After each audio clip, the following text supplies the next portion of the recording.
Good afternoon. Thank you for joining us here today at this Pflugerville City Council workshop, calling us to order at 5 p.m. on Tuesday, August 25th. The first item on our agenda is public comment. I do have a request. This looks like it's for the 7 o'clock meeting, and I have Les who is waiting for the item to come forward. Is there anyone wishing to speak during public comment at this time, not related to an item on the agenda? With that, I'll move forward to item 3A, that is to conduct a presentation on the Pflugerville Community Development Corporation fiscal year 26 third quarter financial report. How come that guy gets to sit in the back while she's giving the presentation? So, good evening. This report went to the PCDC board on August 19th. Just a review of where we are as of June 30th. Total revenue is at 63%. Sales tax is their largest revenue, and it's at 73%, a little bit behind where we would have budgeted. We're trending fiscal year to date 1.2% year over year. Interest income is also behind budget as we've seen interest slowly tick down over the last several months. And other revenue, just like to point that out, it's the water park payment, and we get that in September. So we wait all year to get that one bit of revenue in September. This is just a peek at the sales tax trend. I will say that you can tell from June and July we're looking better, so we'll see how that looks over the next couple of months to finish out our fiscal year. But I think July was 13% year over year. On the expense side, 56% spent of the budget.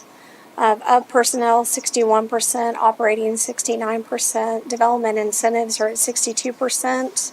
The majority of these are paid out at the end of the year, so it'll be in quarter 4 that you'll see the rest of those incentive payments. Capital projects is at 51%. We did get or hear a report that the 2 main projects, Impact Way and Helios Right In and Right Out, should be final in September, so we should be able to final out those projects by the end of the fiscal year. Debt payments are at 57%. This was before the August payments hit, and so you will see that jump up in the fourth quarter as well. Any questions? So based on where we are here at this point, do you think we're going to get pretty close to 100% on everything, or do you think we're going to end up below on anything? And if we're below on revenues or expenditures, which ones and how much? I think sales tax will come in a little short, just like we're projecting in general fund. I mean, we're at 56% of budget on expenses. I think there are some expenses that will come in the fourth quarter, but I think we'll be below on expenses. Okay. And personnel in particular should be low. Well, I mean, we had vacancies for a good bit of the year. Until, what, April of this year? Yeah. There's timing timing around roughly. that area. Yeah. So we should expect personnel to come in low, sales tax to come in low. Right. Other than that, everything looks like it's about on target. Am I understanding that I correctly? think most categories on the expense side are behind budget. I mean, we would be at 75% Right. at this point in time if you just do math. Just But But as you pointed out, many of the large expenditures come in the the fourth quarter incentives generally. and the So, debt. I would expect us to be below 75% at this point. Yes. So assuming that everything goes according to plan, are we going to end up at 105 or 95? You would expect for us to be below 75% at this point? What? If you have the majority of For your expenditures? expenses. Yeah, because most of the large portion of the expenditures happen in the fourth quarter every year. But she already said that. The only one that's like perfect is debt service, because we know those numbers Yeah. ahead of time. Otherwise, everything else is trending below. On debt service is semi-annual? It is usually semi-annual, but there's like another one-off that's in a different month. I think they have one bond that gets paid in October. So they're not perfect February and August anymore. Okay. Some of the new ones are actually off-cycle. And the water park is off-cycle. Well, It's the water not- park revenue is off cycle. The water park expenses, I assume, are those monthly? No, No, those are also. they're twice a year, semi-annual, Semi-annual. but they're not on the regular bond schedule, so we have to keep up with all the different dates. Yeah. So it sounds like quarterly, we're roughly in line, but it's not going to be linear. On the debt, Yeah, well, on the expenses. It's never going to be yeah, linear. I think we'll be below budget. Any other questions for this council? All right, Tracy, don't go too far. Item 3B is discussions regarding water and wastewater rate study recommendations. I believe we also have Jessica Lynch with Baker Tilly. So she found a friend. Thank you for joining Good to us see tonight. everyone again. Phone to friend. Yeah, so hopefully this will be our last presentation on our water and wastewater study. But we wanted to kind of touch some different things now. We've provided you with the full final reports on the water and the wastewater. And so we're prepared to field some questions that may have come up with that review of those reports. But we're going to start out with just going over some assumptions that were built into the report. So first, just on the revenue requirements schedule, most of these amounts were given to us by Tracy and her team. But specifically, those assumptions that were built into there for the revenue side for water, annual customer growth of 2% for all the classes except for Lakeside Mud number 5, which had 7.45% annual growth. Wastewater is 3% growth in fiscal year 2027, but then 2% for the phases after that through 2031. Another. Just a question on that. We both looked at each other, to be fair. I assume that's because, well, go ahead. Well, obviously, when you're projecting revenue, you generally tend to be more conservative, but our wastewater master plan that we did approve had closer to an 8% annual growth over the next 10 years. So we're using 3% growth in the next year and 2% growth in the next 4 fiscal years after that. So just wanted to highlight that, that is a major reduction in growth projections that we had in our master plan that we just approved. So I don't less than know a what year the ago. master plan growth percentage drives, but I know with this and with the model that I worked through last year, the percentage just drives how much more units are going to be considered when we're doing the billing, and 8% would not, it would have calculated way more new units than we see year over year. So, yeah. So, and Explain it as differently. you've conveyed numerous times, we go back and we check what that actually looks like to make sure that's actually in line, and which goes to a conversation that Melody had, or Councilman Ryan had a while ago too as well. So, cool. Okay. And then also based on input from Tracy's team, including contributions from impact fees to help with lowering some of those revenue requirements. For water, $4 million annually. And then for wastewater, it's $4 million in the first 2 years, fiscal year 27 and 28, and then $5 million in 29, and then $6 million in 2030 and 31 to help reduce those rate increases needed. For debt service, also some contributions from cash reserves based on where we were seeing just the straight revenue requirements and the across the board percentage increases coming in. We have 25% being contributed in the first 2 phases for water and 75% for the first 2 phases for wastewater. And then replacements and improvements. Can you explain that a little bit more on the debt service contribution? It's just available fund balance that we're using that was put into the debt service fund, and so we're basically buying down the rate by using some of those funds toward debt. Okay, so we can do that and not affect the WIFIA rate covenant Right. or the revenue requirement. We can use reserves to to help You can use it stabilize to the rates? pay, yeah, you can use it to pay your debt service, but you'll still have to show the full payment for like your coverage requirements. Yes, it's working it into the rate calculations so that you're not being hit with the full debt coming out of rates. That's why we're putting the impact fees toward it. That's why we're putting some of the available fund balance toward it. Okay, and then I had a question that came up with the budget when I was looking at this as well, so I guess I'm going to ask it here. In the budget, we had $10 million in impact fees, I thought, or somewhere mentioned, but here it's $8 million. So I was just wondering, what was the determination of how much we put towards? I think you're getting some roadway impact fees in your total, Okay. because I believe that these are the numbers that were put into the budget for Okay, water. so 10 million might be for the entire. If you were looking at city. like impact fees in the all fund summary, it's going to it's Okay. going to include roadway impact fees. Okay, thank you. Now, obviously, our wastewater area is much greater than our water area and is much less developed.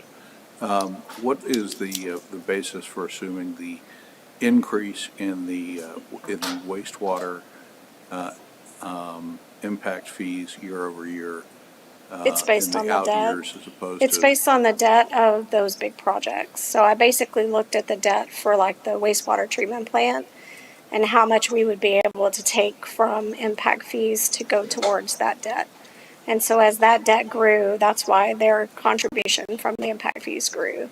The way Well, the but- water was a little flatter. So my question is, where are the impact fees coming from? They're being who's- collected in that service area. And they're collecting that much more in the impact fees in the out years? I mean, that's what I'm trying to understand. I mean, that's a projection. So I don't have a crystal ball as to how much we're going to get in those years, but we are trending. This year we've collected over our budget. okay, so that looks like FY '28, we're looking at a 25% increase over FY '27. Does that seem like a realistic growth projection? I believe so, based on the subdivisions that, I mean, I have all the information of the memos that we have for the subdivision. There's quite a few. Okay, so we're going to grow 25% in that area. It's a projection. And to me, based on, yeah, I know, but I want to give him credit to this point. So he's wondering, okay, what that looks like regarding our wastewater area, and obviously our CCN there's much greater than it is our water. If you go out there, even just going on Cameron Road, which pretty much 3/4 of the city doesn't even know exists. I mean, it's insane over here as well. You see a significant amount of increase regarding these actual subdivisions coming in and when they're coming online. What I anticipate and what I understand the staff is working with the developers, seeing when these units are actually coming online, what's the development schedule, and then making the actual summation on that. And I know that given the fact that some of the other things that are happening in that area, including University of Texas at Taylor, as well as what's happening growing at 290 and 973, you're pressuring more units and more areas to come into in the growth area for that pattern. That's why we always have the conversation, to your point, about 973, because we know that that is going to be the next major zone that, again, 3/4 service citizens have no idea about, but that's where the growth is coming from. Well, let me ask you a question and make sure I understand the impact fee line on this table. The impact fees here, is that what we anticipate collecting from new development, or is that how much we have in, and call it reserves in our fund that we are applying towards the rates? So it's not reserves. It's basically what when we get impact fees in, we can do two things. We can spend it on debt or we can spend it on projects. We've identified this amount from what we would bring in to put it towards debt so that we can factor it into these calculations. The rest of the money that we would receive over these amounts would be put towards projects. Okay. And when I see 5 million in fiscal year 2029, I mean, that's a projection. That's more than 2 years out right now. Is that a projection of what we anticipate we will collect, or how much we will have that we will How much we apply? are setting aside for Gotcha. Thank you. I think that's an offsetting the important rate. distinction, Yeah. and I don't think I was hearing that earlier. I appreciate that. Yeah. So I found where I saw the 10 million for the impact fees. It's in the utility capital fund. And so based on the explanation you just gave, it looks like we're projecting or proposing that we're going to receive $10 million. So that's revenue. Yes. But So- this is what we just discussed here. That is how much of our impact fees that we have collected that we are going to apply towards Going the to debt. use Yes. towards Not, that. not our revenue projection for how much we would collect. Right. Correct. So then my question is, how did we determine that of the 10 million, we were going to use 8 towards the debt and 2 for, I guess, projects? Why not use We were all trying to 10? use as much as we could to debt based on the debt on the schedule. I mean, I have to be careful because I have to be able to identify this impact fee is paying for this bond payment. And so I was trying to identify those bond payments that were 100% related to these big plant projects. So that was my kind of my justification for like I can pinpoint here's the amount I'm bringing in and here's the bond payment that's related to that new asset. And why is it important that you have to identify that? Well, because it's restricted. I can only use those funds for those items. Okay, so what I'm hearing is you've identified $8 million of debt payments that can be applied towards impact fees for new growth. And the other 2 million that we are expecting, there's not enough debt to use it all towards, there's not enough I mean, there debt for is, but you would start piecemealing it across bonds, and I was trying to just be very clean with my projections. But And we've already committed some projects to impact fees, so I need to be able to have a little bit of flexibility to finish out those projects that we've said we're going to use impact fees on. But we could borrow debt for those projects and then use, I mean, there's a couple different You ways said to it, do I that. didn't. I'm just, well, okay. Yeah. All right. So, all right, so there's possibly 10 million in debt payments that are related to growth projects that are on our impact fee list, but they're not cleanly in a specific, And the loan 10 and the 10 payment. million is an estimate as well. So I would Yeah, want can to box you- myself in. Can you clarify if those are congruent? Is this 8 million coming out of that 10 million, or is this Yes. 8 million some that has already been collected? No, it would be out of the It's that purely out year's of the estimate of new. what we're going Okay. to bring in. Yes. All right, thank you. Do we have balances in our impact fees for water and wastewater that were collected in the past that could also be used? We've already transferred what's available. We We've already transferred them allocated this all year. that. Yes. Okay, so we've used all of our impact fees that have been collected. That's not already assigned to projects. All right, thank you. Sorry about that. Where were we? All good. No problem. And I think the only other item on this slide is just the replacements and improvements. I do believe there were some questions as far as where those amounts on the revenue requirement schedule came from. So those aren't specifically tied to any budget number. That is the line item that we use. Because when we saw the straight budget items for each phase, the amount of the rate increase varied dramatically from year to year, from phase to phase. So we used that line item to be able to smooth out that rate increase so that you saw for the water side an even 5% per phase, and for the wastewater an even 16.5% per phase. So if we would make it to be actual capital projects, then the first phase would be a lot lower, but then you're going to have, for water, for example, you'll have like an 8% in phase 2 and then maybe a 10% in phase 3, and we tried to make it equal amongst the phases. It's also to building smooth it out. into the rate some funds for capital improvement. So it serves both purposes. Yeah. So yeah, we start with like the minimum that you need and then work our way to smooth over the increases. So just wanted to And make when you that say clear. minimum what we need, what do you mean by minimum what we need? So for capital projects, just per whatever's in the budget, historically what you've spent, we look at a number of different factors, what you've spent historically and what's budgeted for the future. This is a very interesting conversation for a lot of people, or the two people online, and everybody else will look later on this. So that's why I was saying that I want to make sure they understood what you Yes. meant by that, Yes. if that makes any sense. And how often do you actually get a council really interested in talking about this stuff? I love talking about numbers. Me too. I know, we're all shocked. And then, so this is just, in general, there are some, for the water side of a cost of service study, this gets a little into the weeds, but the cost allocations for a water system is, you apply, if you look in the AWWA manual, what's called capacity factors. So it helps you determine what customers are putting more of a stress on your system than other customers, and these factors help to allocate those costs so that the customers that are putting more stress on your system are the ones paying for that. And so these are the assumptions, mainly based on all the billing data that we received from Tracy's team. So we analyzed all that for the test year, and looking at those highest months, what the usage was for each customer class.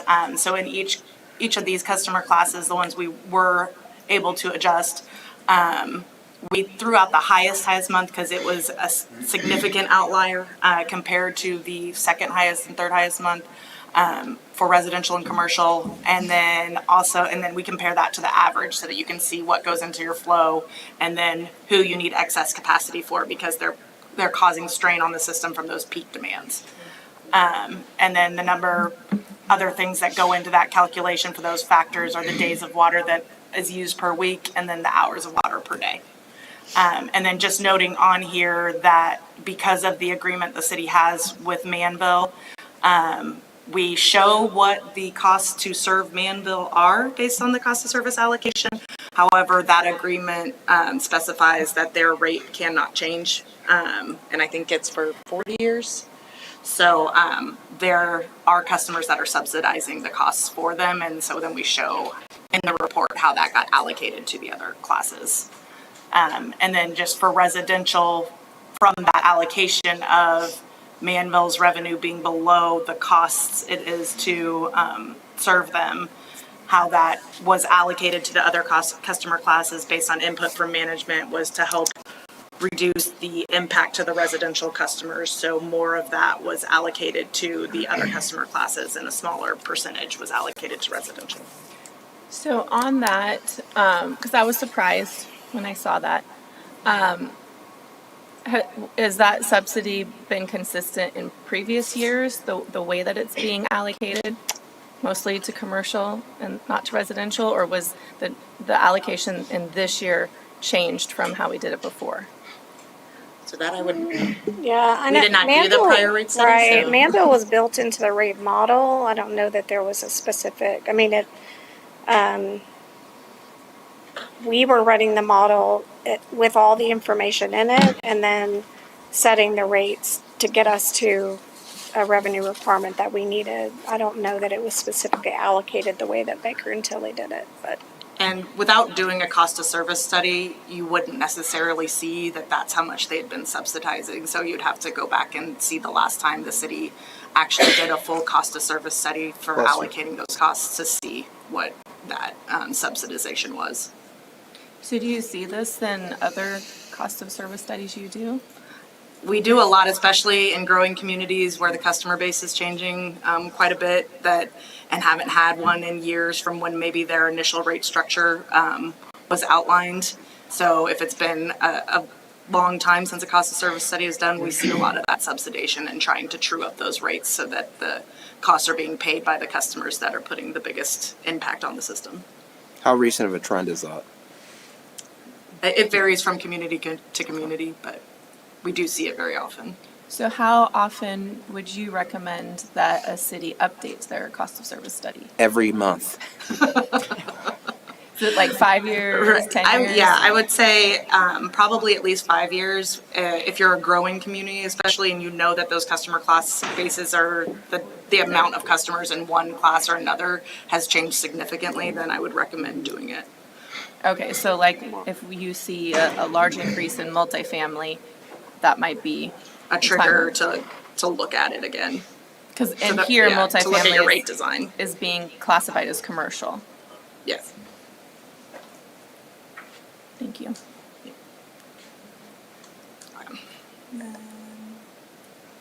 And then just on the wastewater side, the way costs are allocated, this is based specifically on the monthly reports of operations from your wastewater treatment plant. So those the flow and what it's costing more to treat that flow based on your excessive strength surcharges. And so that's the allocation between just your flow, your phosphorus, your biosolids, your suspended solids, those different items. It's just how that gets allocated. And then for wastewater specifically, the wholesale customers, based on their agreement, the rates cannot be increased. So we did not show an increase to any of their rates. And then again, also there's a slight subsidization between residential and commercial just to help offset an increase for an average residential user, but it's minimal, and that was based on the input from utility management to minimize the impact to residential customers. So, but previously, with the wastewater and how the rates were scheduled, was there a subsidy of commercial from residential? Yes. Yeah. And it was quite significant. Yeah, so I wasn't sure because the number in the report was almost 5 million. And I wasn't, but that was based on this year's usage and, and the current rates, but I didn't know if it changed a lot from the previous year and if that was similar to what it would have been in the last few years. Yeah, so specifically based on the question that you had sent earlier today, the that last schedule, it's kind of an apples to oranges because it's comparing the proposed rate structure to the existing rates. But when I apply the across the board percentage increase to the existing rates, it's still, that gives you like a true cost of like in our projections, what the subsidy, what commercial would be, residential would be subsidizing commercial if the rate structure didn't change. And it was, I think it was about 4.5 million. I wrote 4.9, yeah. So it was 4.9 with the existing rate structure, but if you gotcha. increase the rates by the increase needed the across the board, then it's 4.5. So that's pretty large. So this change in the rate structure that's being proposed is going to, I mean, we felt it, right? But now we have some numbers of how much was actually being subsidized by residential, and now it's more equitable based on usage. Based on the pressures that each class is putting on your system. Yeah. So do you, So I updated that. Or we at least believe that, because remember we had that conversation Yeah. about what's going to happen with apartment complexes. so then this might have changed as the housing or as the mix of customer classes changed with more. Yes. And I think truing up so that not every customer meter size has the same base charge is what's helping to even more align the costs with the customer. Thank you. You're welcome. And then I think you've seen all these before, but again, we just have the present and proposed rates here. So that's if you want us to go through all of them, we can. Did anything change from the last, because when I looked at the last one and the cost, it seemed like there might have been some minor changes, or is this the same as what was last? On the what from when you were here in Yeah, I think August? the rates did not change. The only rate that changed was Lakeside Mud, but it did not, the change to that, we netted out what was paid to Manville for that community and the revenues, since Pflugerville just serves as kind of a pass-through in collecting the revenues for that community. So it changed their rate slightly, but it did not impact any of the other rates. That's really all we have for presentation. Let me ask you about that. You mentioned Manville and the pass-through rates. Is there a risk factor built into that? Is there a collection factor built into that? I guess I don't know how the collection site, like when you pay it out, if you just look at the collections.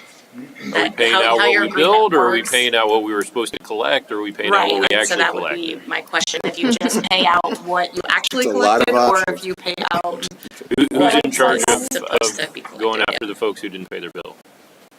I'm not familiar with that. I don't personally do that billing. I know there's a fee that we collect as part of just It's our administrative doing fee. the service.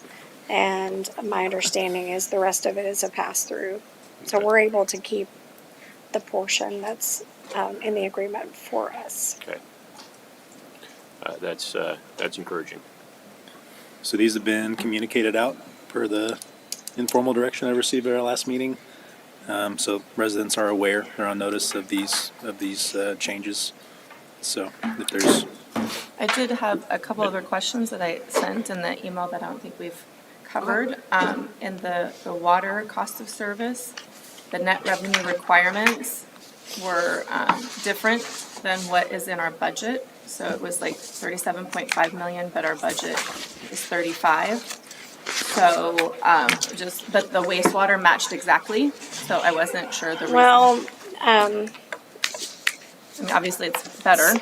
so what the number that you're saying matched was the net revenue requirements, not necessarily the total annual revenues that we would project.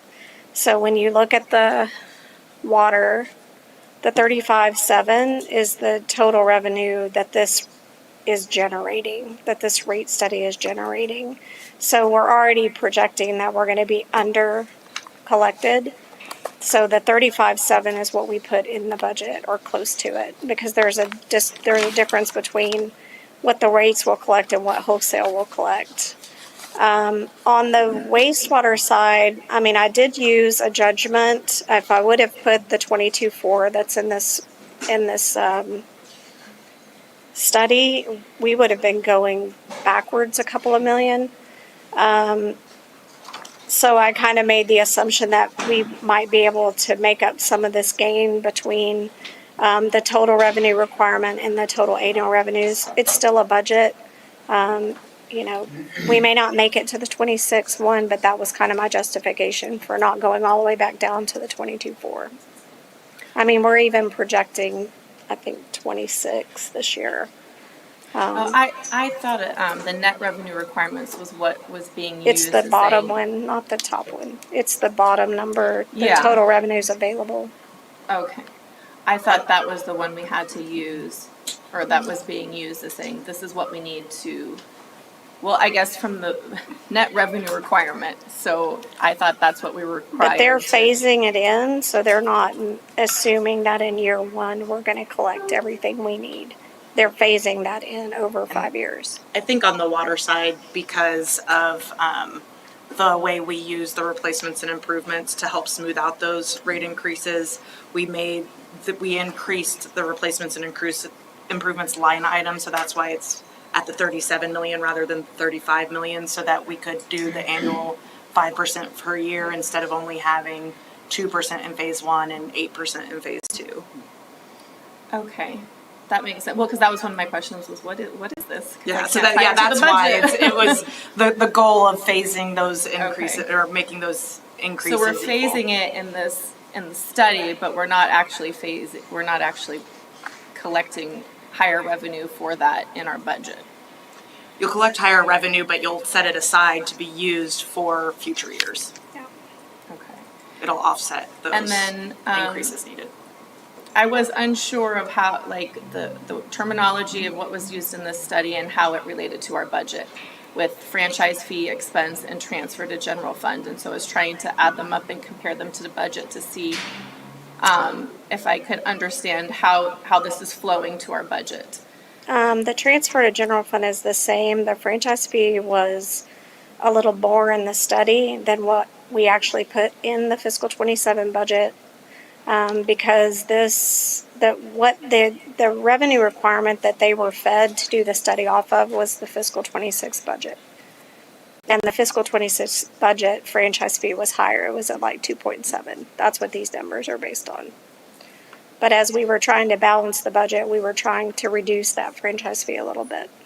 Okay, and then we have cost allocation in the budget. Is that That's what the is? transfer to general Okay, fund. so It's I just was what they- aligning them accurately as far Yes. as, but, okay. All right, council, what other questions do you have?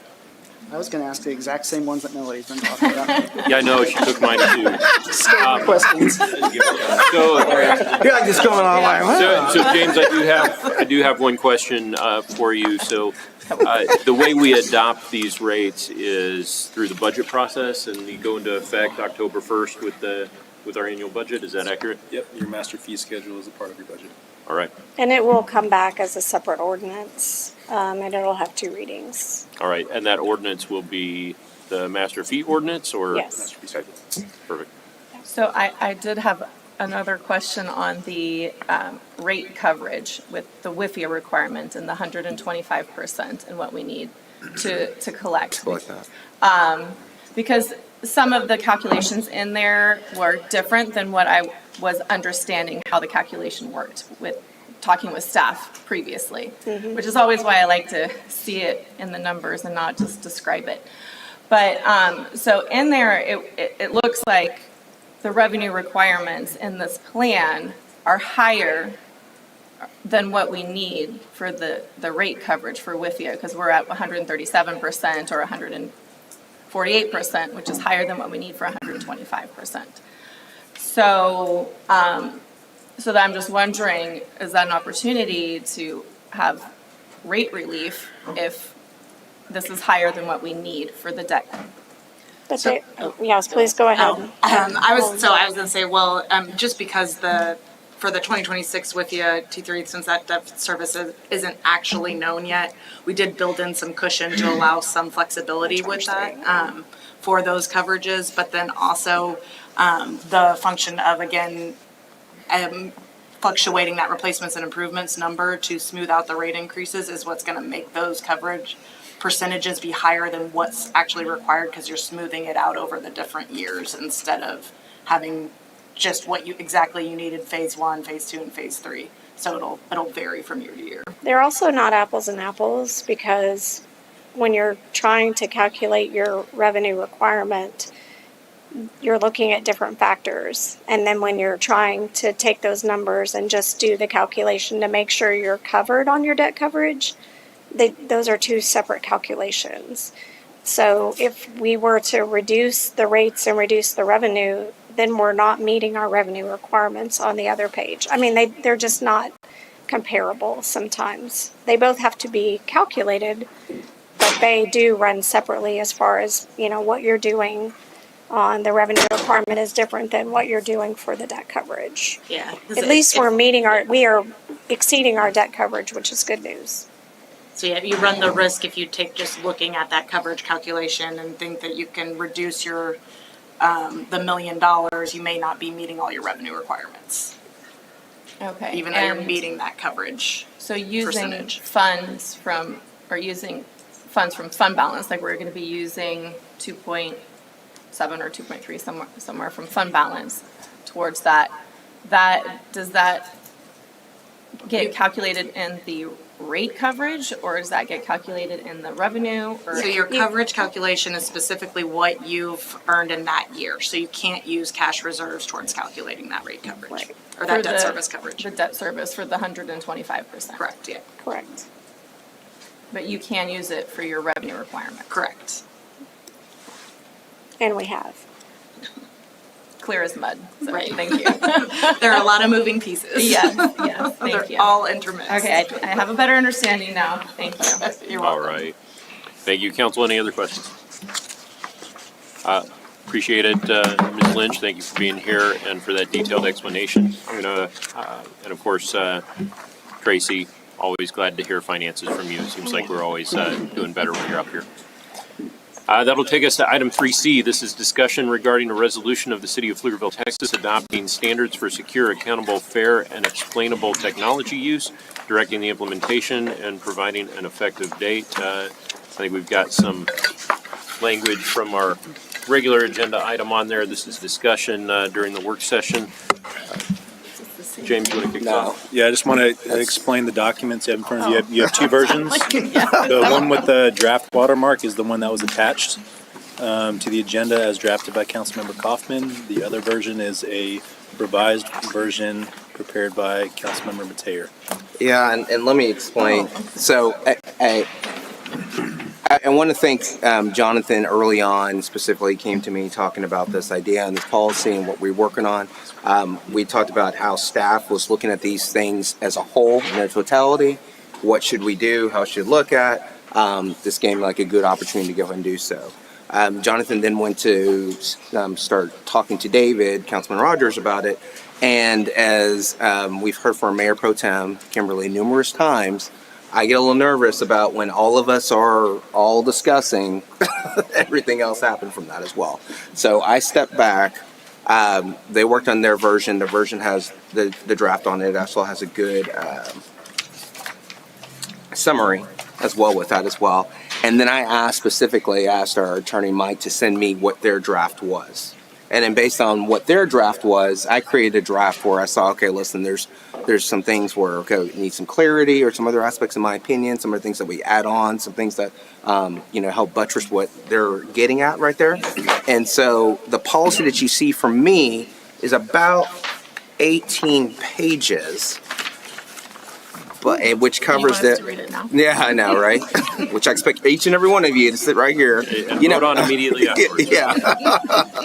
I have a judge who, don't get me started, that's exactly how he does on these documents. That I would like for y'all to, take back and look at. We don't have a subcommittee, so I would say have Jonathan, David, and I go back and talk. We don't have that, but just what your thoughts are. For example, one of the things that, there's some cleanup items. For example... Rudy, before you Okay, dig real deep into that, I do have one person signed up for public comment on this item. Oh, okay. So I wanted to go ahead and call forward Mr. Les Wall. Les, I know you signed up to comment on this item 3C. I'll give you 3 minutes to address us. Hey, thank you. Get my glasses out. Safe technology use. There are those who argue there is no such thing I as was safe waiting for you to say. technology, but that's a discussion for another day. Whether we're looking at biometrics, whether you're looking at surveillance, whether you're looking at AI, the bottom line is AI doesn't understand human reasoning. It's only as good as what the programmers can put into it and what comes out of it. So where does the public trust fit into this? Many are skeptical. And one of the things that I looked at was low, moderate, and high risk. There are those in the tech world that would say they're all high risk. The only system that is closed can't be hacked in. That's the one that can't be compromised. If you allow an email, if you allow data to go out of that place or come into that place, it's open. And so from that standpoint, I'm glad you guys are addressing this from the standpoint of, if we don't, the legislature probably will, and we know they addressed it last session. I bet they're going to do something this session as well. One of the things would be the National League of Cities reported 68% of employees for a city use AI on personal platforms, and 57% input sensitive data from the city. I'm guilty of that as well, taking things home and working on it and coming back. But from that standpoint, the National League of Cities says ChatGPT, Claude, they are not safe. So if we're allowing access to all of that, they're definitely recommended don't do it. Staff limits cannot be replaced by AI. If we're cutting staff and thinking AI is going to replace human intervention, that's not going to happen. In fact, you may end up having more IT people to try and manage what we're working on. The Roosevelt Institute states that AI can be a burden for public workers. It can comprehend or make their work harder because it'll come out with information that's not accurate, and they got to go in and fix it. And I know Harris County, Houston's already had that problem on engineering projects. They'll put the information in, it'll spit out a project number that is not the number they're working on. They'll correct it, it spits out the wrong number again and the wrong data. So they've already experienced that. So the only thing I would say is I'm glad you guys are addressing this, because it's going to continue to be a burdening issue. And there's those that are going to fight it, and there's those that are going to try and work with it. And we really can't fight it very well because it's out there for all of us to use. So I do appreciate you guys addressing this, hopefully before the legislature drops a hammer on cities. But from that standpoint, let's just try and be as safe as we can with it, because public trust sometimes is compromised, especially from third parties. And if we give data to a third party and it leaks out, what are their punishments? What are their penalties? If we have a contractor, if we have a consultant come in and take our data and it all of a sudden goes to another party and they start using it, what ramifications do we have? So I appreciate your time. Thank you. Thank you, Mr. Wall. All right. Yeah, no, I was about to say, I think one of the things that he said, which I think is critical in this conversation, that I have a slightly different perspective on this, is that we're having to do this because nobody else is, flat out. Let's just be honest. That's what's happening here, is that pretty much this is the Wild Wild West, and folks don't want to step in. They don't want to have to make decisions. And so consequently, citizens, suffer. Privacy suffers. I understand and I hear what you said about ChatGPT and anything generative AI, and it's a reality that folks are using them right there as well. But the reality of the fact is that this council is stepping up in a way to actually go ahead and help address it and deal with these issues. Yeah, and I think, Rudy, just to talk a little bit about that, I think one of my overarching goals with this was to create a framework so that we don't end up like what a lot of other cities are doing, where they've got an ALPR policy, they've got a generative AI policy, they've got a drone policy, right, and all of these things. And so I think that the hope of having a framework versus a very specific piece-by-piece, definition of these things is, that's really the intent, right, is to get something that can be durable and last. We may not know what the technology is that's going to need to be governed 3 years from now, but we should be able to speak to, and staff should be able to understand the expectations and the guardrails of council from a policy perspective in terms of not what a company is marketing a product or a functionality as, but its actual usage and how it gets applied in the real world. So I just wanted to add that in because I think we're absolutely in alignment on that.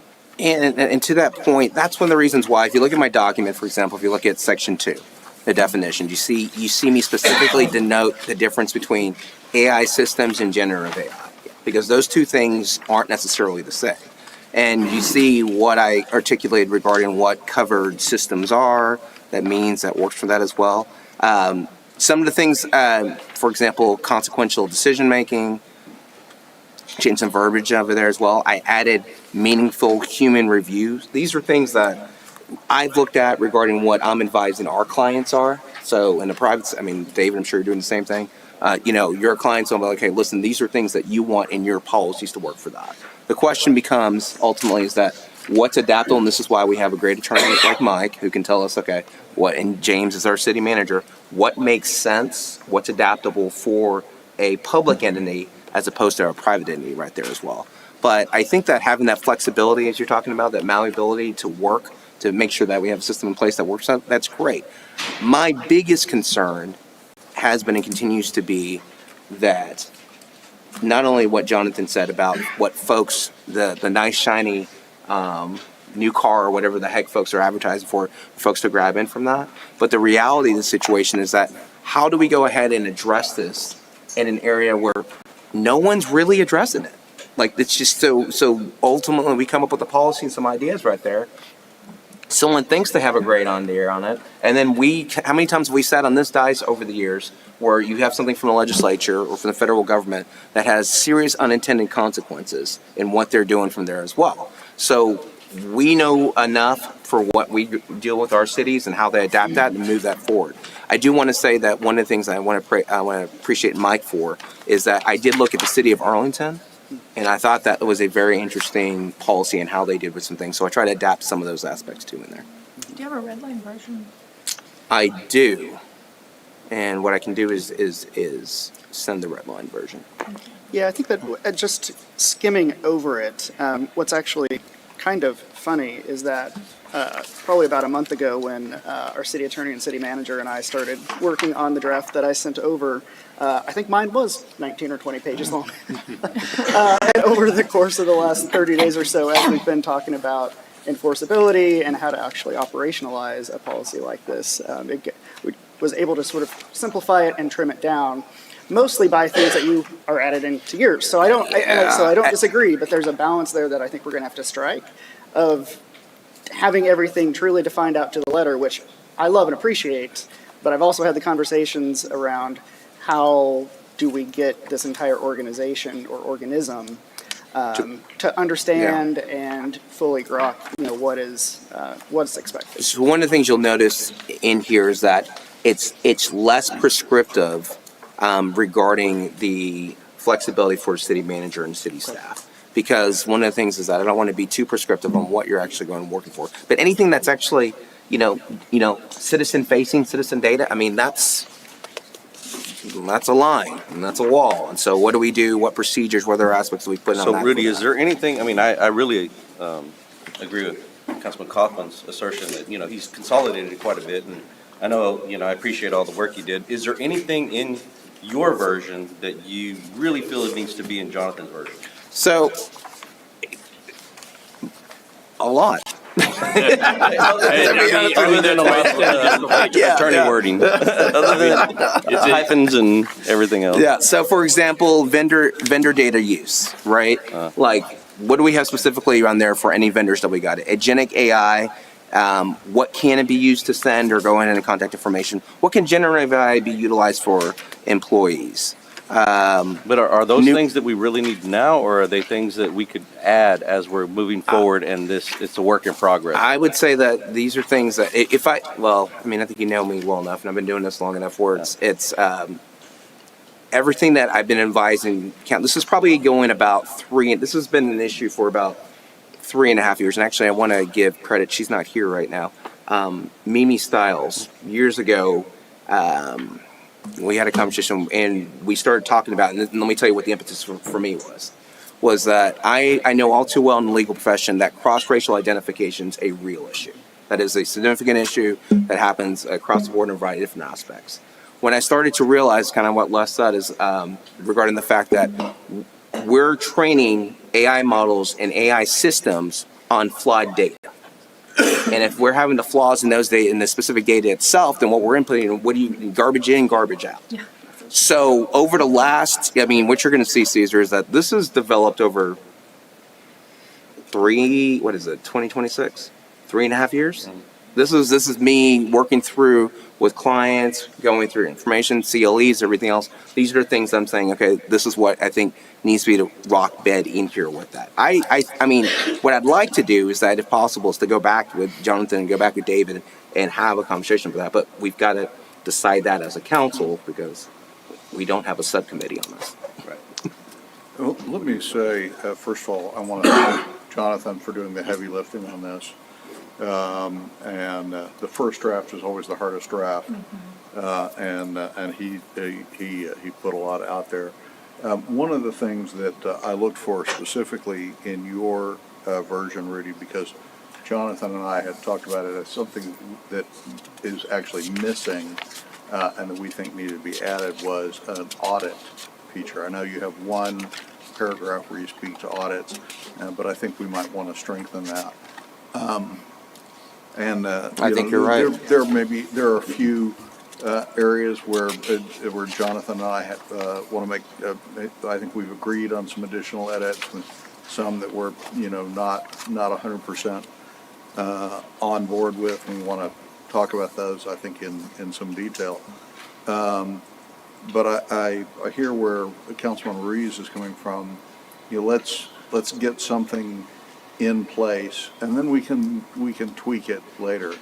And one of the questions I have, and this council question for the whole council is, do we want to wait to pass something until we have a strong audit provision, or do we want to pass something and come back and do an audit provision as an add-on later? And I'm agnostic about that.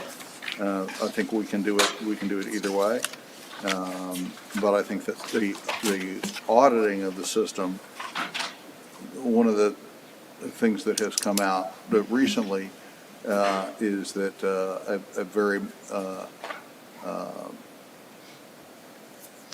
I'm searching for an adjective and I'm coming up short. Let's just say an audit can reveal substantial problems with these technologies, and I think we need to make sure that we have a system in place, regular, perhaps outside as well as inside, to make sure that we don't miss these things, because it's new to all of us. Even the people who are doing it don't really understand what it does. and at least on the bleeding edge of it. We need to make sure that we have not, that we have a performance audit of what it does, and we need to use the technology, but we need to make sure that technology doesn't trip us up. So, yeah, to your point, and you just said it yourself, if you look at page 9, there's a reason why I put so much regarding vendor data use. Because I think one of the concerns, one of the issues is that the totality of what's being utilized, no outside party receives an independent right to train or improve the model developed on unrelated product types, et cetera, right there as well. You see that list and talks about the specific contracts, the vendor disclosements, the non-compliance, which I think is a key portion to that, and working for there. You also feed right into required vendor contractual obligations, pre-existing IP, AI output ownership, third-party infringement, city-funded deliverables, liability, and insurance. Those are things that literally they weren't in the previous copy. And like I said, Jonathan's saying that there were in some iteration, and that's why I'm willing to go back for. But I mean, you're a lawyer. We don't tell clients to just pass something to go ahead and in the subset. It's like, do the best you can right now from the onset, and then go from there as well. Well, I guess it would be, how much time are we saying would be between versions? If we're saying, okay, let's wait 2 weeks until we can get something that is more substantial and covers everything, Yeah. versus, okay, well, we need to do something that's gonna take a year to do that. I'd rather wait the 2 weeks and get it done first, and then reevaluate it in a year rather than. So I have college football this weekend on Saturday. Otherwise, I don't see why we can't be done. Otherwise, I don't see why this can't get done seriously over the weekend. So the other thing that needs to be done is the ordinance for a resident advisory committee as well, which is not included, I think, in either one of these, but we've talked about. And we've talked about it, and we've agreed to it. So everyone on the council, we're all on the same page. And I bring that up partially because this topic isn't going away, and we know we have to do the work on that piece of it as well. And so, while I think it's important that we get something in place rather quickly because we're already tripping over ourselves in some of this stuff, I'm open to waiting, but to Melody's point, I think we need to figure it out pretty quick, especially because our city attorney and city manager are going to have to get comfortable with a whole new version again real quick, which is going to take time for them beyond just our council input. So I want to be mindful of that as well. So I wouldn't say I disagree with us tripping over ourselves over this. I do agree that we do need to. I think 2 weeks is way too long. Like I said, I think this is something that we can go ahead and. You've done it. You do this for a living.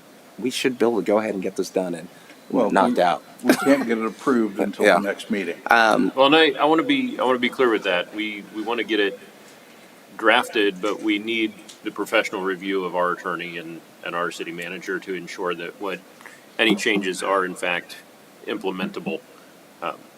Because I don't want us to go say, hey, these are all the things we want to do, and then we look at it and we're like, well, that doesn't make any sense in our use case, right? That's something that would require 3 new headcount that aren't in the budget, right? So I want to make sure that not only are we getting, if we are getting it updated, that we're getting it reviewed and solid, and that feels like it's going to take more than 2 weeks to me. So if we do it this weekend, Mike, how long would it take for us to be able to go ahead and we send it to you on Monday? Can I jump in? How much free time do you have in your schedule to review another version? Sorry, let's James jump in real quick. So this is, I've spent so much time on this document. Like over the last 6 weeks, there's been, I don't know how many emails we've gone back and forth. Phone calls. I feel like we've gotten it to a place where I know that I can deliver on it. And that took a lot of time. I think it's good. I think it'd be easy to adopt this and then also provide direction that I add a provision about an audit section. I can continue to work with whomever to add that in there, but I know I can deliver on the policy as the way that it stands, and it took a lot of time to get there. What do y'all think? Well, I do want an audit provision, and I would like time to, I don't know if this was delivered electronically and I missed it, or if this Oh, is the yeah. first time. Oh, this is the first, this was Okay. sent, it was sent to them. Okay, well, it seemed, okay. I always maybe- get, I don't want to send anything to y'all in Okay, general. sure. Okay, I mean, some of the things you pointed out, I think are important, I guess. If they were in a draft before and taken out, then that's one thing. If they were never in the draft originally, like I think anyone who wants to look at it and have input or whatever, can have time to do so. I mean, we'll have to use some AI to look at the different versions, right? And see. He says he's got a red line. The red line version. He's got a red line. So the Yeah. It already did that. Yeah. So I mean, I don't know, but I mean, Yeah. like some of the things I think are critical, and if James thinks, I just don't know what else besides the audit, that. I mean, obviously, Rudy, you felt like a number of these things were critical to go ahead and add. Data privacy and governance. I mean, for example, I think put that's that in there I think that's as well. addressed in here. So part of this, one of the deliverables is that I'll work with Mike and we'll put together some sort of a rider that goes on top of. So when these contracts come up for renewal, whether they're low, moderate, or high risk, we will apply that to that. And if it's moderate or high risk and they don't accept it, then I would bring it for discussion, or high risk for sure. High risk only comes to council. Moderate, though, what we decided on was basically at the city attorney's discretion that what the vendor has proposed is materially That's it. the same or That's it. covers the same risks. Yeah. I think the other thing too is like we could go back and add an audit thing. Personally, I don't need a policy to have direction to do an audit. Right? If I'm looking around and if I see 4 that say I want to do an audit, honestly, I'm going to do it anyways after recent events, particularly with our high use one. I'm going to do that anyways. You don't need to direct me to do that. I'm just going to do it. So I think I'm very comfortable with the way the policy reads right now. I know I can deliver on it, and I will most certainly make sure to do audits on our high risk stuff. I think it does make sense to memorialize some of those things. I do have one question. I'm not sure if this is Yeah. attorneys being attorneys, but top of page 5 on the draft watermark version, existing contracts shall be brought into conformity at renewal, extension, material change, or the earliest lawful opportunity. I don't know if earliest lawful opportunity is there intended to mean before those things or after those things, because it seems like those things, renewal, extension, material change, should all be appropriate times to make changes. I can't imagine any other scenario. So I'm trying to understand if that's an earlier or a later, because I don't want to say, oh, well, the renewal's not for 5 years, but there's a lawful opportunity tomorrow. So let's And get then- right and after it. mechanism to do it. And then what's a lawful attorney? I mean, there's a couple of those things. That's what. That's the only one that really stuck out to me, and I don't know if Yeah, I thought that too. I was it's like, okay. If the contract But- is renewed but for I 5 do wanna- years, are we waiting 5 years? Yeah. I mean, and what lawful, those are the things that, they have the little things I didn't mention. There's things that can be cleaned up. But I'm really concerned about some of the privacy and some of the vendor use and not being prescriptive with that because of what I've seen in my own clients' lawsuits. Like, there's nothing in here. Let's put it this way. Like I said, I've had 3.5 years to develop this. Nothing is in here that I haven't had experience somewhere down the line. Sure. So you think you can do it in 2 weeks? Bring it back in 2 weeks? I think I can do it. Well, so I'm Oh, you. I'm gonna ask. Well, first of all, Jonathan, I know you put a lot of time and effort in with city staff. I would ask that we expend no more than 4 additional staff hours on it. Okay. So if we can get a I think that that'd be my limiting factor for y'all coming together and meeting and knocking it out, and whatever you got at the end is done. Because I'm a big fan of a 95% solution that we can actually implement and has buy-in is a whole lot better than a 100% solution that no one wants to You can do. do? I think that I could mitigate a pretty substantial amount of time because I know how these guys are thinking about it. Okay. But that's not going to reduce their time to. It's not gonna Four's reduce the probably effort. still aggressive for them to really dig into it and understand it. That's 2 each. I don't know what a reasonable amount of time is in their opinion, but I do think some of it, Uh, like I said, can be if you had to mitigated. estimate, how many hours have you spent on this already? Sorry, I'm 60.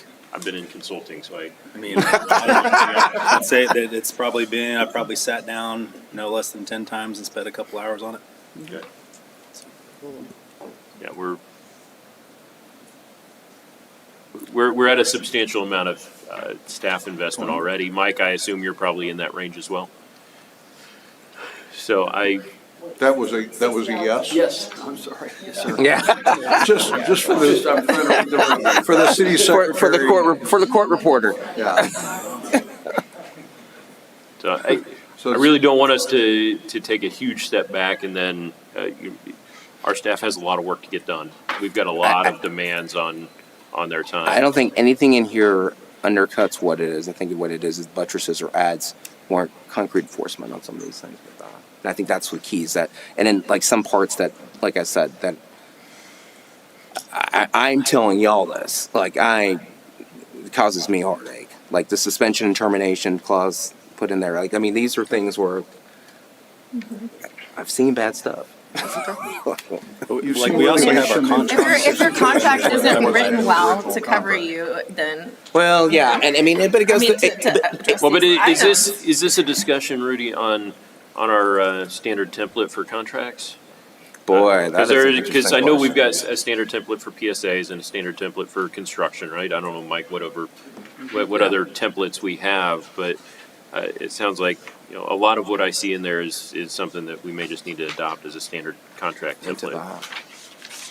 I mean, I would hope some of it's just easy to up and lift because, just like when we did,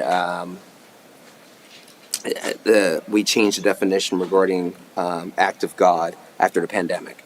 And that was a huge deal because no one had defined it the way it should, and after that we had to go. So, Rudy, following up on that same thread, is there anything that you would say is like material to the policy that council would adopt, or that changes the direction of something that is in the current agreement? And I ask partially to what the mayor was saying is, if there's a decent number of changes or updates that we need to make to various templates, documents, policies, we probably could come back and either do a separate resolution or just a council directive to implement X, Y, and Z changes to the contracts outside of passing the governance framework today, potentially. You make a great point. Yeah, Rudy, are your changes, do you see them as changing the vector or just changing the extent? Is it something that you say, well, it's not going the right direction, or it just needs to go further? I think Or is it both? it's both, because you're looking at things, for example, for what I said about generative AI, what that policy is opposed to genic AI regarding the specific employees and the utilization of it. I think the vendor data use, like, y'all, trust me. I mean, right there as well. Required vendor congregation. Some of these things that you talked about, you asked about whether or not some of these things can be up and lifted, but I like I said, I would not be doing my job if I didn't tell you, like, there's nothing in here that I did not think was important, nothing in here that I thought wasn't something from the onset we have on to set as a standard to go ahead and platform moving forward. Like, I truly believe, like I said, I think we can sit down, knock this out. We can have something out on Monday. I don't think it should be like how Jonathan put it. I don't know if it's a Vulcan mind meld, but understanding how staff and what their thoughts are that as well. But I think that this is not something that's going to be too significant for that, particularly during a budget season right now, which I get. Mm-hmm.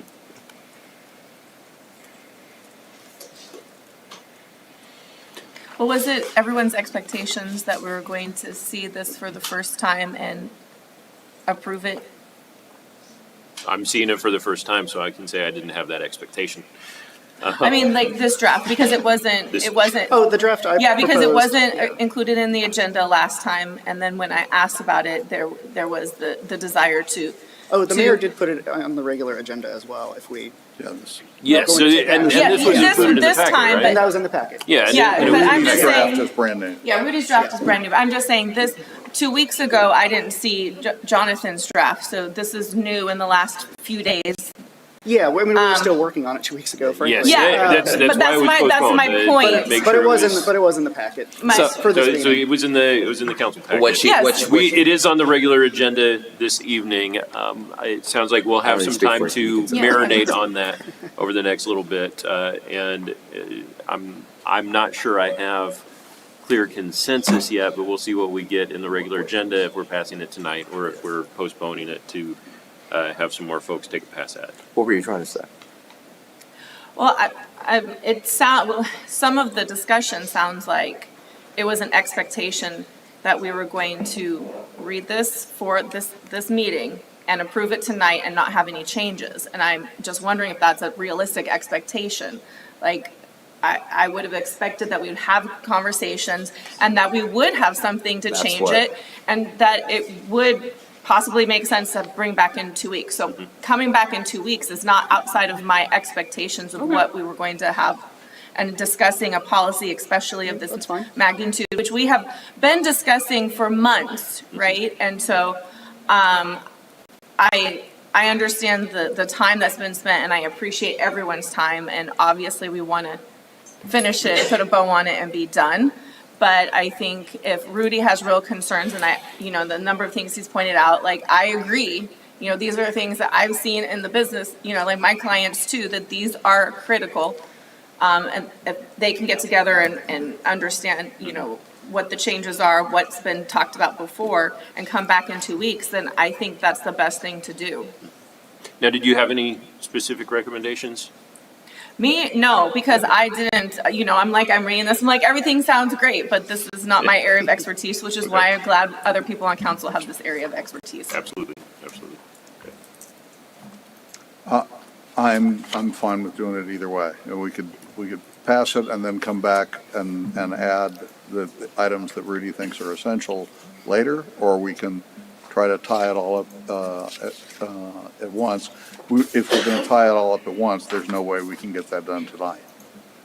Yeah, and I think that's So what Mel, it's and that, 2, possibly 4 weeks, because it's however long it's going to, once the council people agree on it, then it's however long it takes for the city manager and the city attorney to review it. And as you pointed out, Mr. Mayor, they have a full schedule. Mm-hmm. So It is budget season. and Yeah. I apologize. I had the same perspective as Melody. I thought we were going to discuss what was presented tonight. We're- Jonathan's right there as well. So I didn't. Sorry, y'all. No, we're discussing it. We're discussing it. You're like, what is the deadline that I have to have a draft of something, and that's when I'll get it. I guess I haven't heard much more, Caesar. I really agree a lot with what Melody said. I'm okay with holding off, and that way it gives us an opportunity to be able to really fully read Rudy's digest it. draft that we just got today and digest it and see if there's what changes and how and what we want to do. So I agree with that. Kimberly? Thank you for asking. Of course, I am concerned about the number of hours that have already been spent on this. And then I keep thinking about the priorities that we set, and how sometimes us going back and forth, and it's very important, how going back and forth is going to take additional time away from some of those priorities we did set, and it is budget season. I am wondering if what has already been worked on could be approved and then we build, right? I'm just wondering if we'll be able to resolve this. I don't think 4 hours is actually reasonable. City manager said he's already spent 60 hours.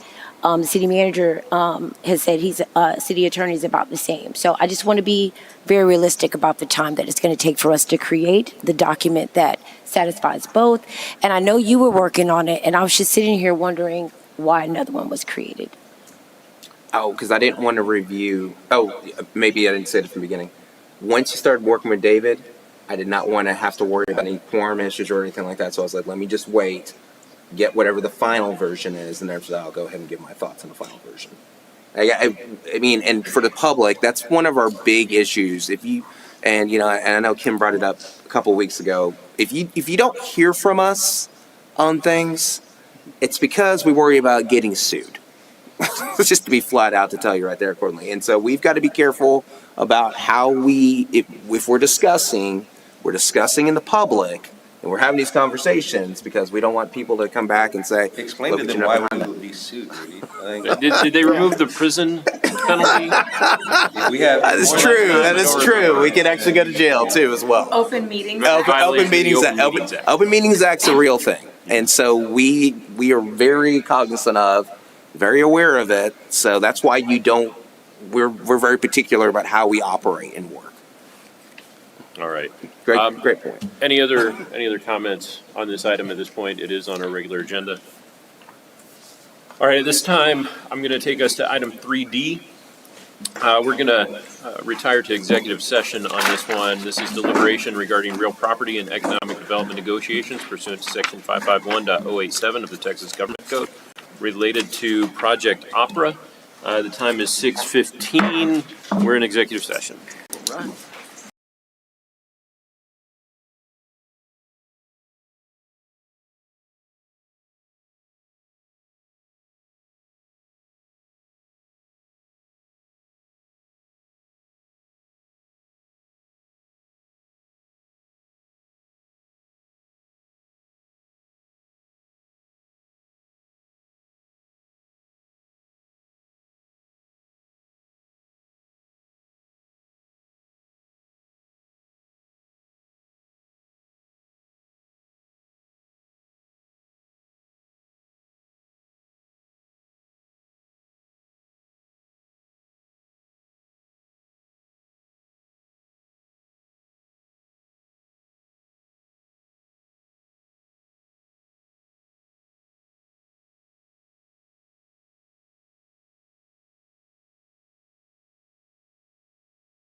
evening. It is 6:32. We've returned from executive session and no action was taken.